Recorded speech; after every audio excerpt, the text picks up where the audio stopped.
If I have to do a building, I have an image what the building should be and how it should feel, what kind of atmosphere it should have.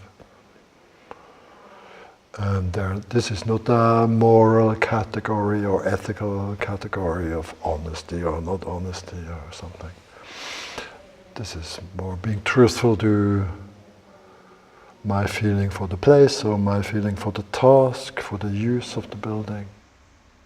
Designing for me is sort of a physical act. At the end is a physical object. And I have to make sure that I, as soon as possible, get in contact with this physical object I'm dreaming of. And the dream is also, in my case, if I dream of a building, it's an image, it's not an abstract thought. I don't have any abstract dreams. I only have concrete dreams.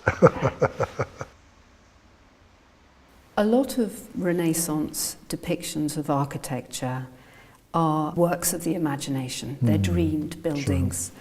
And this little painting by Ercole Roberti from about 1490, where he imagines the stable of the Nativity, which it suggests to him the origins of architecture, the wooden structure. But it's also done in the very latest form to a Renaissance viewer, a very latest form of architecture. So he's both got a very primal and a very modern element going on at the same time. And I wondered if that was something that was also in your work.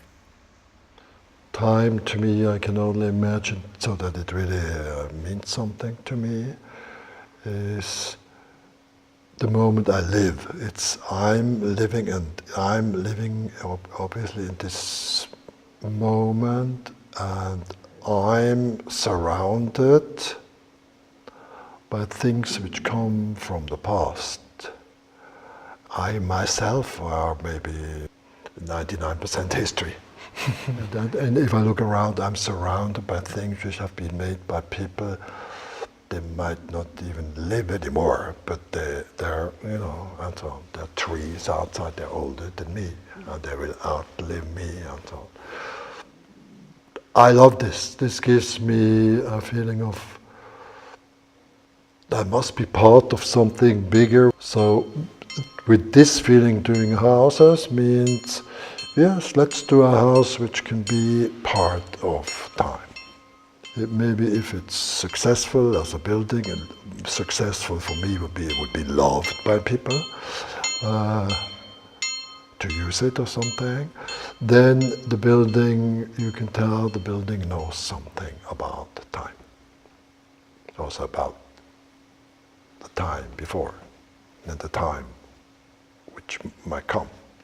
So does the building have a form of intelligence if it's a good building? The building has a form of soul. Intelligence to me is this laser line there. I prefer to say it has a soul or a heart. A soul is good because this is the big thing. Huh? Yes, a good building should have a soul.